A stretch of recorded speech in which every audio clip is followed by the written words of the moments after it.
Well, the COVID-19 pandemic has definitely impacted several sectors and business and economic activities, but one sector that has seen a huge surge in traffic is the gaming sector. So, lockdown forced many people to spend time online, and hence there was a huge surge when it comes to online gaming. And today, we are trying to decode what the future of the gaming ecosystem sites right here in India. Hello and welcome to CNBC-TV18 and Akamai presents Republic of Games, and today we're going to, as I said, decode the trend of this ecosystem, and I have a bunch of game changers with me right now. I'm going to give 30 seconds to each of the panelists right now to quickly introduce themselves and talk to us about what their startup and their company is all about. Let's start with Swapnil. Yeah, good morning, guys. Uh, we are Games 91 is the India's leading online gaming platform with a unique distribution model. That's a dealer relationship center. We connect distributors with dealers and players. Also, we have built a platform where we invite gaming developers, gaming companies to come and plug and play their games, and you know use our distribution channel to go ahead and on revenue share basis and introduce that games to the entire to full of Indian players. It's a very unique concept. It's just come in, and we are proud to say that we have now present in 14 states, and we have created a huge distribution model, and it will be great to have associations. So that's what we have done. Thank you so much. Firasat, over to you. Hi, morning. I'm Firasat Durrani and I'm representing Loco. Loco is India's prominent game streaming platform. We have some of the biggest gamers, on our platform, streaming various sorts of games, the erstwhile PUBG, Free Fire, Dota. We have people streaming games from all parts of the country, whether it's from the north, the south, the east, the west, and we are having a gala time, being the default broadcast platform for some of the best gamers in the country. All right, thank you for that quick introduction. Sid, let's bring you on, talk to us about your platform. Hi, my name is Sid. I'm the CEO of Gaming. Nodwin is South Asia's #1 esports company. We have now presence across South Asia, Middle East, Africa. And we are a company that gives opportunity to various gamers to pro. We connect the journey from zero to hero. And we have the biggest platform for any gamer that aspires to be a professional athlete in the world of esports. All right, thank you for that. Naman, let's bring you in. Hi everyone, this is Naman Jhavar. I lead strategy and operations for Mobile Premier League, also famously known as MPL. We are Asia's largest esports and gaming platform. We have over 70 plus titles and over 60 million registered users. Launched some of the most famous titles in India, like World Cricket Championship, Rogue Heist, and Free Fire as well. We present over 5,200 cities in India, and it's been just a 2 years journey. We were just launched in 2018, so really excited to be in this space and kind of see the journey unfold. Okay, and now let's bring Siddharth from Akamai. Talk to us about what you do, and also please point out how you're different from everyone else on the panel, because you have a very different business model altogether.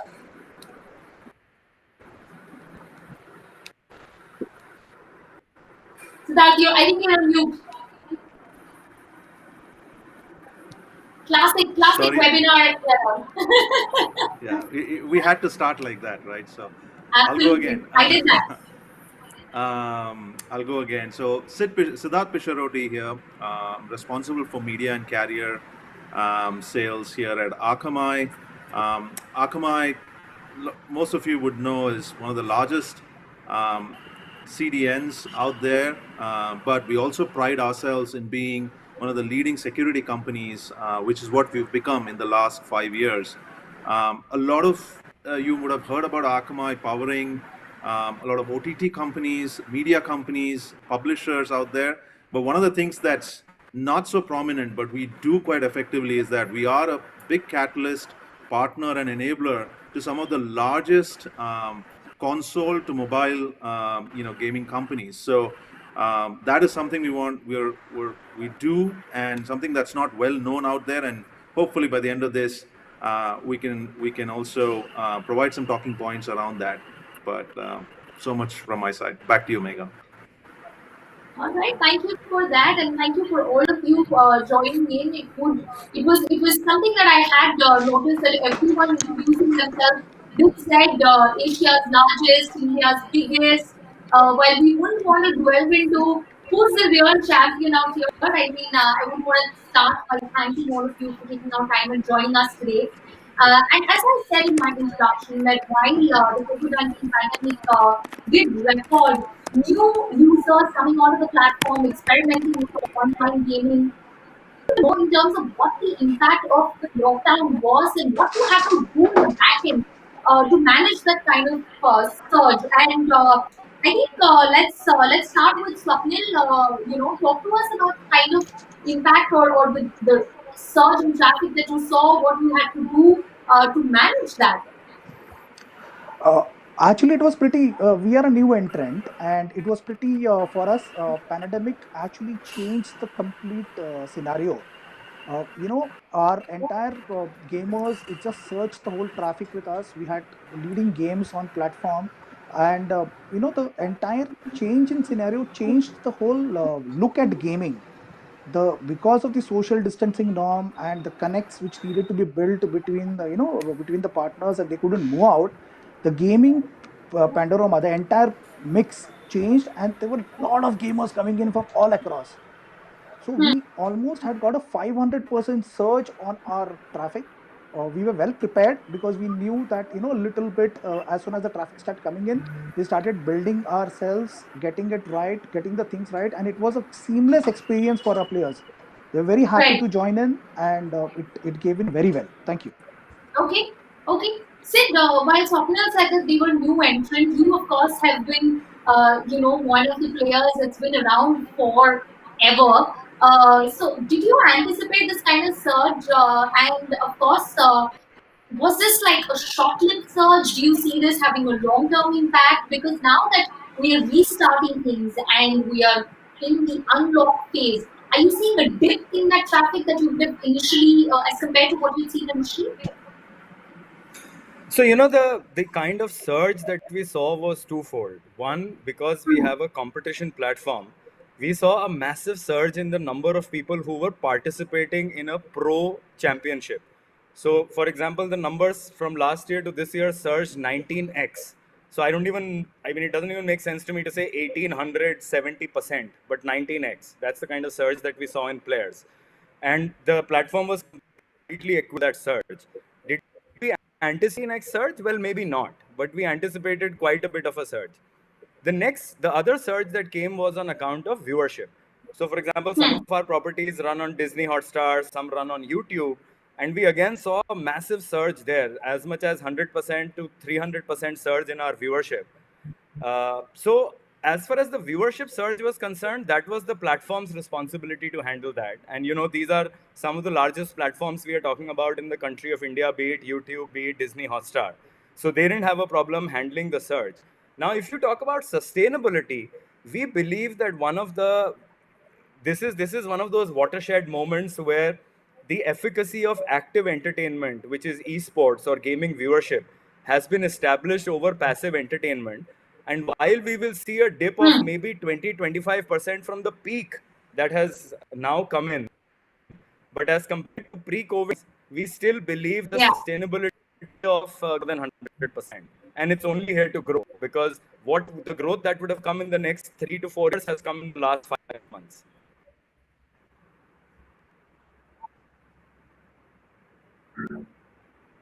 Okay.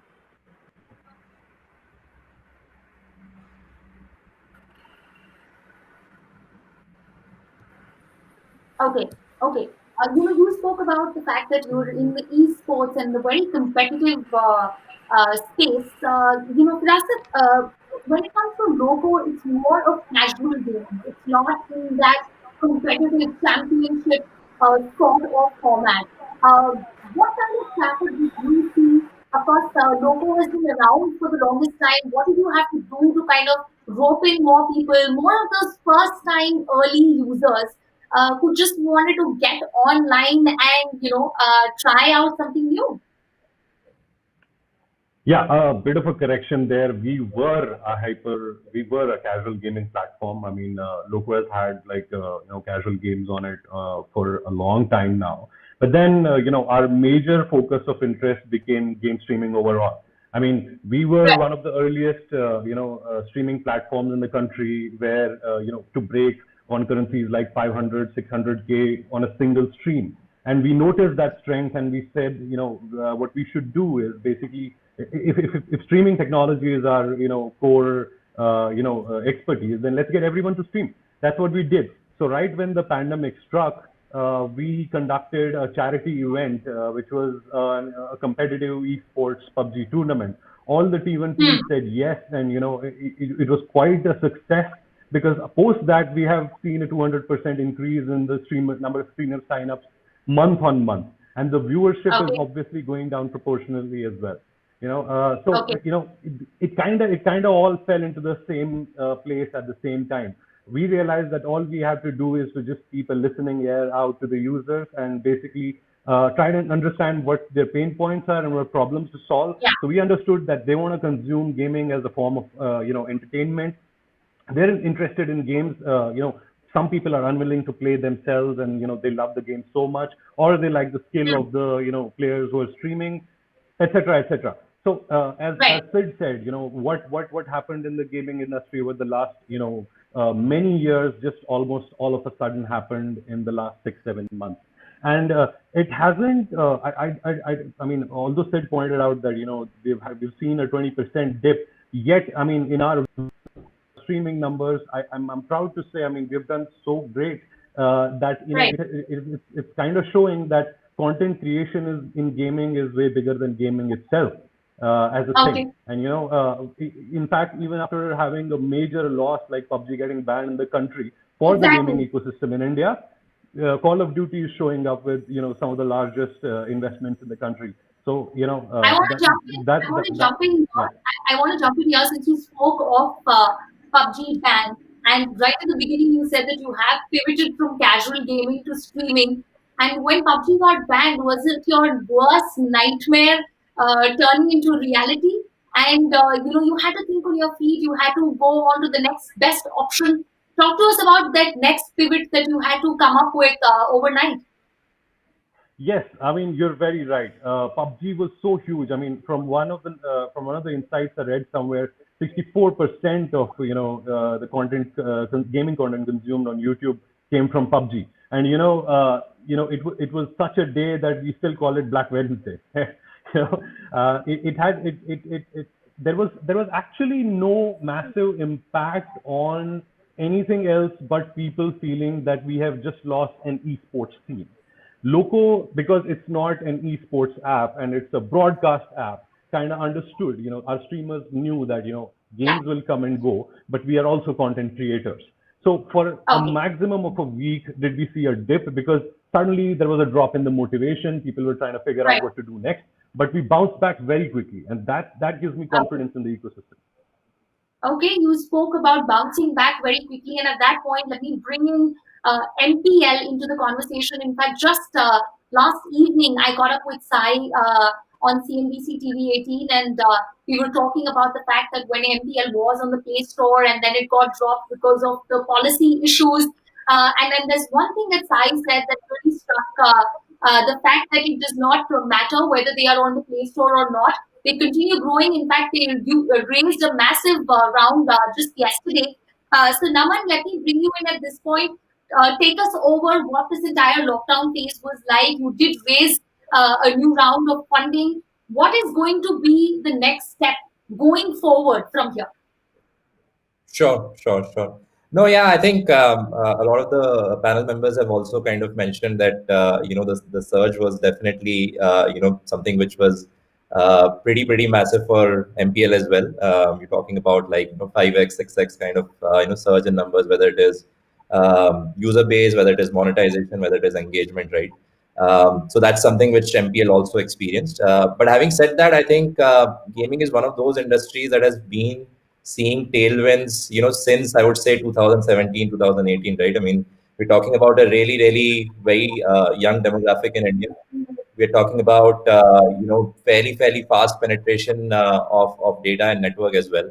So this is one of those industries that has continued to grow over the last 2 years itself. I think what COVID has done is brought about only structural changes as well, right? I mean, we are talking about, and especially for our user base, also what we saw was that the engagement levels have really gone high, right? When you're talking about a skill-based gaming platform like MPL, right, you do require some time and investment to kind of create those skills where you can meaningfully monetize those skills as well, right? So for this period specifically during lockdown, I think just kind of shortened the life cycle of gaining those skills in these games. Hmm. So yeah, I think that's largely respect to the lockdown. I think considering about the future plans, MPL right now is already a sort of a global company. We are present in India and Indonesia, and fairly scaling up with a pretty decent rate in both the countries. I think from here on, what we have is a very solid playbook in terms of expanding globally as well. Um, Gaming is one of those categories that kind of transcends boundaries, transcends geographies, transcends any kind of language, etc. And something like us, where we also kind of have already started to work with global developers across multiple Yeah. geographies. I think it's a matter of time that you'll see some exciting stuff coming on for the Indian gamers as well, and as well as the folks outside. Okay. Siddharth, everyone on this panel has said one thing that has been common: the fact that they did witness surge, they did witness new users, and we've been seeing record traffic. A lot of people don't know, but a lot of the popular games and platforms and OTTs are using your infrastructure to kind of be up and live. What kind of changes or tweaks you have to make to manage not just the surge but also take care of one of the biggest threats that came across during this time, which was cybersecurity threats, which now is going to be in the forefront of every sector that has been seeing a surge during this lockdown. So take us through Akamai's model and how important did managing security become for you guys at this point? Yeah, thanks. I would say that it's broken down into two pieces, right? First, let me address the scale part, right? And to start off with, credit where it's due, right? I mean, India and we as a country and we as an industry, the gaming industry in India, should be really proud of the progress that we've made. The local developers have made, and the local platforms have made, competing with some of the biggest names globally. You can have the best of technology, but you can only still win if you have locally relevant content. And I think that's what our gaming industry has been, doing and doing really well. That's number one. The point number two is that, as Sid mentioned, gaming has always been a top form of entertainment. But what COVID has done, especially in our market in India, is it has kind of accentuated it to, especially with across the demographics, it has accentuated it to be, if not the top, but among the top two forms of entertainment. And all of a sudden, there's a huge surge. And as all my dear panelists spoke about, irrespective of what kind of where you are in the whole workflow of gaming, you saw a surge. Now, that's point number one. But as far as Akamai is concerned, we it all boils down to capacity planning, and this surge in traffic is not new to us. I mean, when Fortnite launched in 2019, it was launched on our platform. We did about 106 Tbps of peak traffic, and just the scale of that is unprecedented. In 2020, between sports and gaming, especially after the pandemic hit, we did a peak of 167 Tbps. So already you're talking about, 60% surge from our peak last year. Now, what's the secret behind it? I think the secret behind it is the capacity planning. You can't do a fortnight size launch without tight integration between teams. And I think that's what we take pride in, and that's what we do really well, across the board. Right. So that's on the capacity planning. Sorry, you had a Yes. question? No. The fact that you spoke about capacity planning and the word planning itself is attached with luxury of time. But Yeah. everyone on this panel would agree that when the lockdown, came in, they had to think on their feet, not just Yeah. in terms of managing traffic, but also managing their own operations. They have their own employees to take care of as well. The gaming industry has traditionally worked in a remote environment, and making that transition was easy. But how do you, at that point, help these companies from the back end to manage this where they don't have the luxury of planning? Right, and so, if obviously there, nobody in this room could have planned for the pandemic and what the pandemic brought on, right? I mean, that was truly unprecedented. But what helped Akamai is just our fundamental belief of planning for scale, right? Typically, our platform is just built to take whatever the unprecedented scale of traffic that comes in. The interesting point I'd like to make here is when the pandemic hit, for example, in a lot of places in India and globally, right? It, it wasn't that we could go and add more servers, or it wasn't that we could go and expand our platform because everything was under lockdown, right? Hmm. But we already had sufficient scale that could take any kind of unprecedented growth that could come in. That just boils down to how we look at, look at our platform and how we plan to build our platform, right? So the fundamental premise is just build for crazy scale. And that is why we've been so successful in working with, companies across the globe, the biggest gaming, companies across the globe, because scaling, it doesn't come automatically. It has to be part of your design philosophy. It has to be part of, Okay. how you plan for your how you plan your platform out, right? Right. That's a lesson in leadership right there, that you have to plan big and you have to have that kind of infrastructure ready because you never know when you will be hit with unprecedented times and unprecedented traffic. But let me, at this point, since we spoke about planning, since we spoke about security concerns, one by one, get each of you to not just list out, but give me like a one word answer in terms of what is currently your top priority and what is your biggest challenge? Sid, let's start with you. So the top priority is to build an infallible online infrastructure. Uh, that is the biggest challenge and priority, because one of the So, things that happened infrastructure, when the lockdown. Can you hear me? yes, building your infrastructure, that's your top priority and challenge. Yeah, because the distributed infrastructure, the distributed studio architecture is what we had to put in place very, very quickly when the lockdown happened, because all our tournaments and leagues had to go on, and the production and the Hmm. broadcast had to go on. So that was the Hmm. biggest challenge, and hence that continues to be the biggest priority, to build a infallible, scalable architecture in terms of our production capability.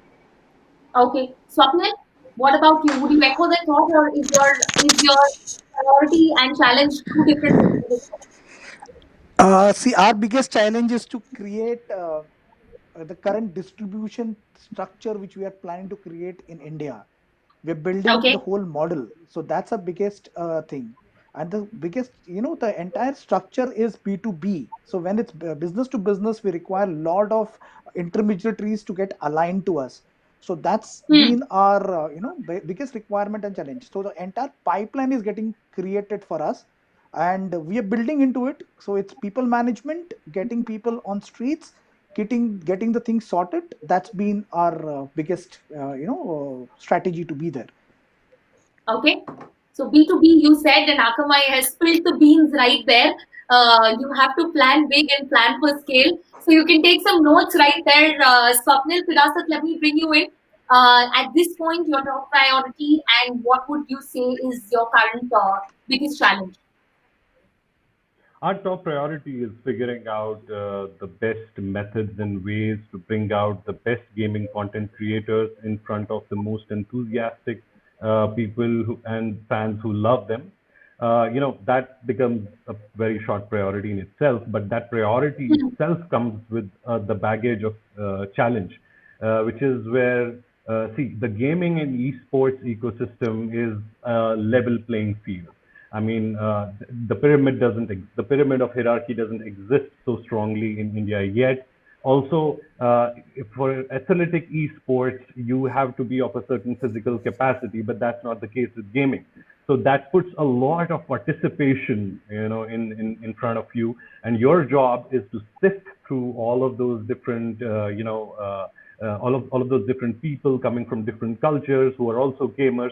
But then, Yeah. that sifting, the whole design of you making the sort of the filtration mechanism by which that is brought in front of a relevant audience, that I think with India being such a huge and different country is the challenge Okay. that we have.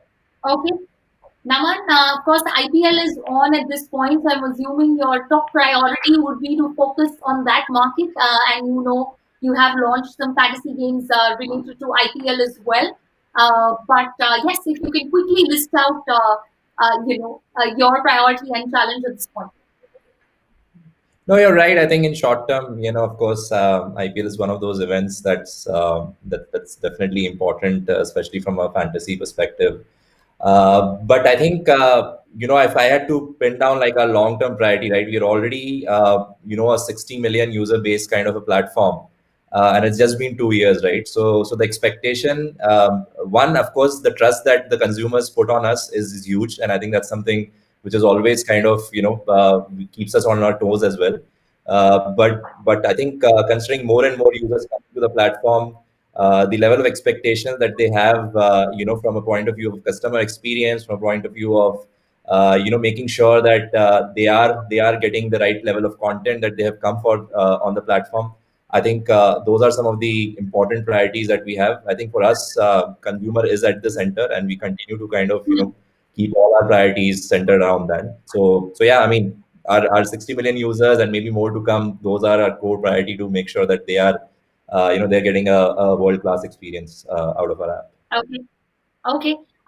When TikTok got banned in the first round of app ban, we suddenly saw so many new short video platforms emerge, all homegrown brands trying to capture that market and not just build a product, but also try to rope in the most influential content creators. And I know that's something that Firas spoke about, the fact that content, is something that was valued, and it's not just content but also content creators.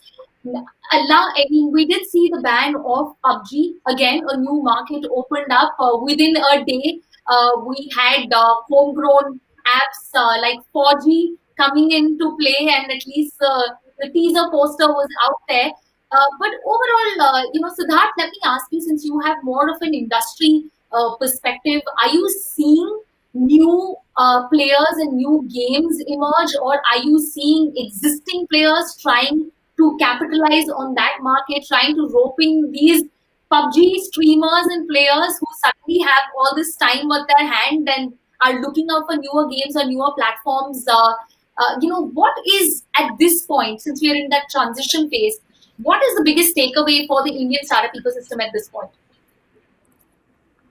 No, I think it's twofold to answer your question. Yeah. Number one, the existing players obviously will see a surge and are seeing the surge, we definitely see that those who were already in the market are getting that head start, right? Because they already have the platform out there, they had some existing users, so they are definitely attracting it. And it's also an opportunity for new homegrown players equally, right? I mean, new players coming into the market. So I think it'll be a combination of two, of both. But I would also draw attention to one thing, that it's extremely critical to keep the demographic in place, or keep the demographic of people in mind when new entrants are coming in, because for the most part, you are, especially on some of these games, or the popular ones, for the most part, they are young folks, they're millennials, youngsters, and most of these gamers, they have very minimal patience. So what you need is very high quality, fast downloads, and uh, very high expectation on quality of service, right? So I guess it is a great opportunity, but the folks who grab it would be the folks who not only have locally relevant content, which I mentioned earlier, but also take care of the quality of service. I think that will be very Right. important. Okay, so quality of service is something, and what would you say would that mean? Would this mean more deployment or reliance on cloud technology? Would it mean that they try and keep this existing market and the user base that they have, or would it mean trying to go out there? Because we did hear that word distribution so many times during this conversation, and at the same time, the fact that you're saying that this is a great time for these game changers who are with us on this panel to make the most of this gap that's suddenly been created in the market. Right. Look, it boils down to the original discussion we had in terms of also the scale at which some of these Hmm. games can go to, because there is a I draw attention to this, that there is a fundamental difference between other markets and our market.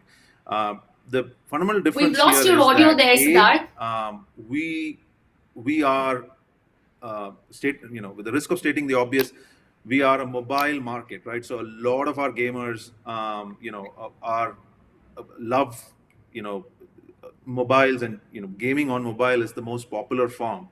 And then the second part is that there is also this misconception that gaming is primarily a metro phenomenon. It's not. I mean, and some of my co-panelists can add to this. But what we're also seeing is that it's expanding into Right. the rural markets, and it's expanding into the smaller cities, the smaller towns. It's rapidly expanding. So with that comes this complexity of how can you make sure that, again, the quality of service as you gain these new users and these new folks coming onto your platform remains consistent with what they expect. And the only way to do that is to have a distributed platform, and a content delivery, distributed network that can actually get the content with the highest quality of service to these end users. And that's Okay. where kind of Akamai comes in, and we've done that. Like we've proven in the past with a lot of the OTT companies that we can scale to any levels. Like you would have seen with the IPL, you spoke about the IPL. We've been delivering the IPL for the longest time, every year online, and every year there's a new kind of scale record that comes in. Last year for the World Cup, we did about 25 million peak concurrent users at one point of time with the IPL. And the technology to stream games is no different in terms of the delivery mechanism. And there's no reason why we can't replicate that on the gaming side as well. Absolutely, absolutely. And as I said, I've been constantly saying that we have players who are going to make sure that we are able to deliver what you just said. But let me ask you guys at this point, when we talk about gaming, the end goal for as a company is that you get maximum retention and the maximum amount of time is spent on your platform. For that, you need a product that is sticky and that tends to go viral and of course builds a kind of community, because we all know that gamers are a community that not only love watching but playing, and it's a complete rage that if you don't, either you get it or you don't get it, right? So at this point, what would you have to do? And I'll open this up for any of you. You can just raise your hand and tell me who wants to take this. What will you have to do to build a game that actually goes viral and is able to create, say, a cult? And is that possible for us to build that from India? Do you want me to take that? Yes, say, go ahead. So, there are two aspects of what you just said. One is what Siddharth from Akamai was mentioning, which was the quality of service. And even if I were to take PUBG Mobile as an example, while it had the biggest base of gamers in India, which is more than 20% of their install base came from India, in terms of revenue, less than 1% of their revenue came from India. So as we know, Indian consumer is a little reticent in spending money. And I go back to my Viacom days, and I have spent a lot of time in the television business. When we were building the whole digital strategy, the question was, will the Indian consumer pay if we were to launch an SWOT service? And the answer was, if the Indian consumer sees value for money, they will pay. So the same is Hmm. applicable to games today, right? There is one thing about install base. As long as the game is free to play and there is quality of service and the game is interesting, will more and more people play? Absolutely. But then the longevity of that game will come from financial feasibility, and that will come Correct. from willingness of people to pay, and that will happen only if people see that value in purchasing a pack in the game. And it just can't be, oh, I am just doing a 5 rupee transaction or a 10 rupee transaction.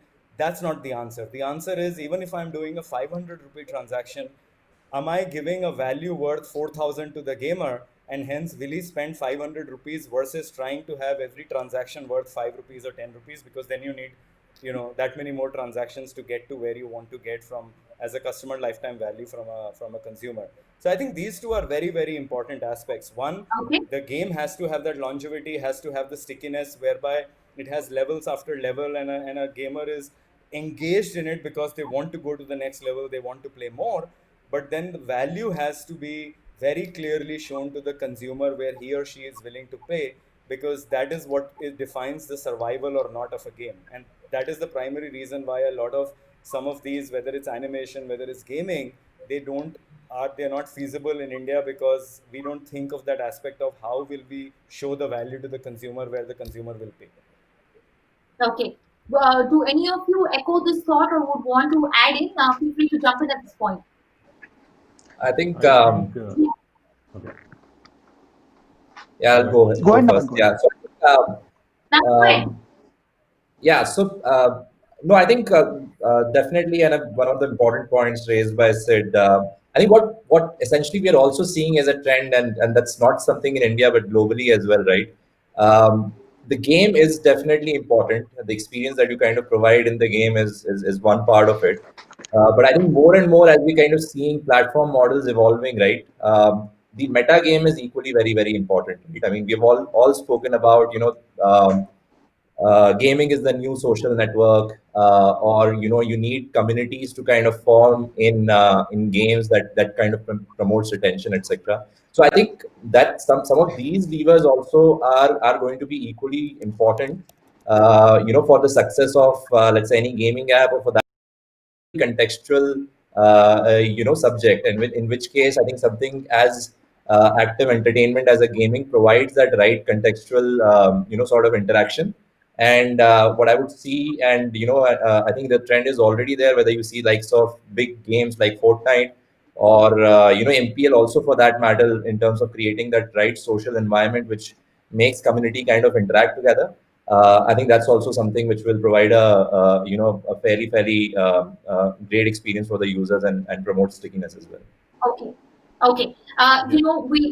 I would want to at this point quickly remind all the viewers who are watching that this is a panel discussion that we're having, but feel free to jump in if you have any questions. All you have to do is post in the comments, and I will make sure that your questions are directed to the right panel. Please feel jumping into the conversation at this point.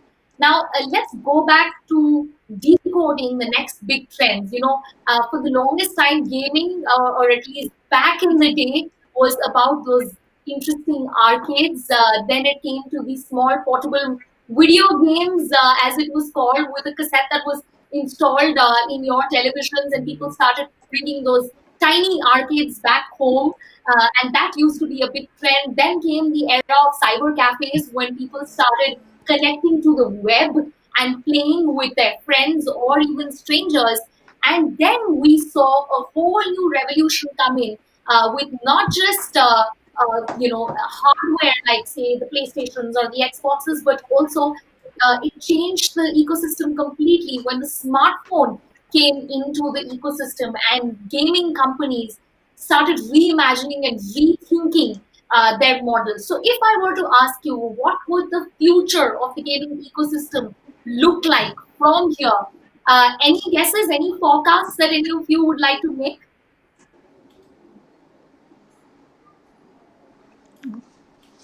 It's a crystal ball question. So who wants to Yeah, jump in I think, and give for the next yeah, 10 years for us? yeah. I think, So, should I, will I be able Go to? ahead, yeah, go ahead, Graf, go ahead. Yeah, Rasad. yeah, thank you. So I think as Sid was pointing out earlier, is that your read on the situation is accurate. I mean, it's about financial feasibility and a lot of other things. But then Yes. with PUBG, we saw that the kind of games that grew were the kind of games that allowed people to have a sort of a social graph in esports, which means Hmm. when there was a tier one esports player and the kind of treatment a tier one esports player was getting, that inspired a tier 1000 to start working hard today. And Hmm. I see that a lot of this market is going to move towards ecosystems that help players get better at their game and trying to learn from people whose skills they admire. And we at Loco are doing something to facilitate that. We've launched this, we're at the cusp of launching this feature called Battle Up, which basically is, giving viewers a chance to challenge an esports player or a favorite gamer whose content they like because they admire their skill, because they've seen their content on Loco, they've seen their streams on YouTube or Twitch or somewhere else, and they wanted to get on a match with them or want to take a quick Call of Duty lesson from them. That's something Yeah. that's going to come up big time. Okay, okay. Swapnil, you want to chime in on that? Yeah, so if you look at today in India, about 627 million people are connected to internet. And if you look at the player base has moved from 2 million to 50 million and supposed to be about 100 million coming in now. So it's going to be a huge opportunity. And Hmm. that's what I think so will change the whole, the gaming companies in terms of whatever they have planned. Also, if you look at today, the new games, which I was just about to add at the last question, which you mentioned, the development of new games, which we have got, for example, from our side, we have developed a pro corporate league similar to IPL, or we are getting Hmm. into game of politics, which is pretty interesting in India. So such games will definitely change a lot of, the entire streaming and the strategies thinking for the gaming companies. All right, Sid, you want to add to that? Well, so if you are talking of a pure play crystal gazing, then I would say there was this movie that Steven Spielberg made some time back called Ready Player One, uh, and I don't think Ready Player One is going to be science fiction 10 years down the line. I think that's going to be a reality. Whether you want to call it AR, VR, whether you want to say that game becomes real life fuses into a game. I think in our lifetimes, in the next decade, we will see real player one playing out in real lives. Ready Player One, and Okay. Okay, And Steven Spielberg. You actually preempted my next question because that was something that I was going to ask. That over the past decade of all the tech events that I have been to, AR VR has been like it's come and it's gone, and people are still trying to find the right use case. Siddharth, do you see that happening at any point? Anyway, 2020 looked like an episode of Black Mirror, and what Sid just described sounds like another season altogether. But do you see that turning into reality at some point? And since you're decoding trends of the startup of the gaming ecosystem, do you see that happening at some point? Is Akamai ready for that? I think the question is not just about if Akamai is ready for it. I think the point is the entire industry ready for it, right? And is all the pieces in the puzzle ready for it? Because using of VR or AR also requires lot of change to the last mile infrastructure, for example, a lot of changes to the device ecosystem. Only when all those things in the puzzle form and come in a perfect formation will that become a reality. So you're right. I think what's going to happen is you mentioned it came, it went, and it's back again. We will have that stop and start thing, and I think we may even leapfrog a few things eventually before we get it right. So that's one thing. And the second part of it is that we have a huge advantage as a nation, given that we, in some sense, that our entry into this kind of industry is a little later. What it helps us like is to look at the other markets and see what they did right and what they did wrong. I think we can learn from other markets, and then take those best practices and make sure that we don't make the same kind of mistakes that some of the other markets did. So there's a lot of learning available. Some people who have treaded that path, which we can bring in.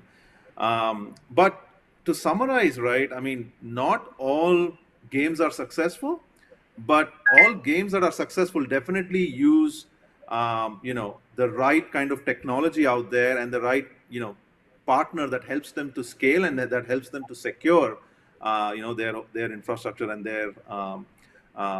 their platform. Okay, not all games are successful, but hopefully everyone out here is out there to build something that lasts and is as sticky. And whether we like it or not, we have said PUBG at least 10 times in this conversation. So that's proof of the fact that when you build a product that sticks, it works. And speaking of that, MP is one such example. Got pulled down from the Play Store, tried working with Google to bring the app back in, didn't work, decided to go solo, and has still been going strong. So before I move on to the closing comments, Naman, you want to add to everything that we just spoke at this point? Yeah, sure. I think very, very interesting trends, and I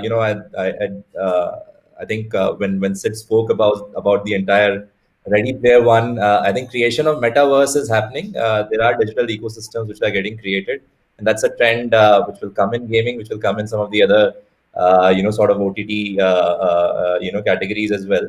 But I think beyond that, what I would also, and it's a trend that is definitely happening in India, is you will see professional athletes, a Virat Kohli or a Dhoni, getting created out of gamers as well. You're already seeing this. I think in smaller platforms, these guys are still not there in terms of the global arena, but we have folks that have really kind of made it big in terms of their career in professional esports athleticism. And I think that's something in the near 3 to 5 years you'll see it as a trend as well. On the point which I think folks from Akamai side also mentioned is that technology would be at the forefront of creating any of these experiences possible. I think AR and VR, it's not something which is hard to predict that that's going to be the next stage. But I think when is a question of how fast the technology scale up, right? We need to see on how the 5G deployment happens. I think some of these experiences do require very, very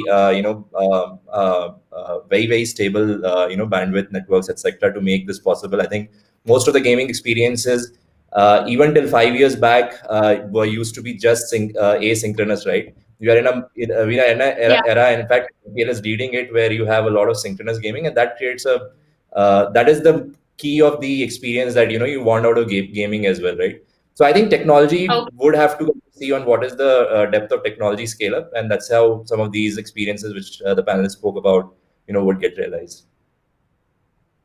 Okay, we're talking about all these concepts, and this conversation can go on forever. But there is one question that's actually come in, which again brings us back to the business of this all. And this is, I think, relevant for either Loco and Nodwin. Both of you can take this. How are brands planning to associate with esports tournament? And that's something that ties us back, as I said, to the business of it all. So Sid, do you want to start with this in terms of what kind of brand associations you have been seeing when it comes to esports tournaments? So, esports, and this is a funny analogy, we give this to everyone. When Nodwin started out doing esports in India, our brand associations used to be returnable mouse pads. And I'm going to repeat that, returnable mouse pads. So we got mouse pads as sponsorship. And then the brand said, please return it back to me after the event. And today, 5 years later, we have come a long way, where more and more brands want to associate with esports.